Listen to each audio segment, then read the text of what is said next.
Katulad ko rin ba kayo na minsan di ko maiwasan na itanong sa sarili ko kung hanggang saan ba ako, kung saan ba ako dadali ng tadhana, kung saan ba ako dadali ng sitwasyon at ng sarili ko ngayon.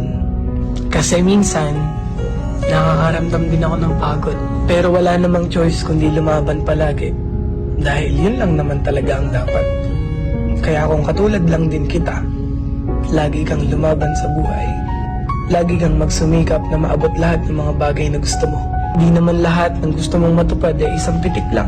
Lahat ng tagumpay at mga bagay na gusto mong matupad, pagod, puyat at hirap ang dapat mong isakripisyo. Tapos huwag kang susuko hanggang sa makuha mo na lahat. Kaya ikaw, alam kong katulad lang din kita, lumalaban ng patas sa buhay, gumagawa ng paraan para maging maganda ang buhay, nagsasakripisyo para sa magandang pamilya, nagsasakripisyo para sa sarili at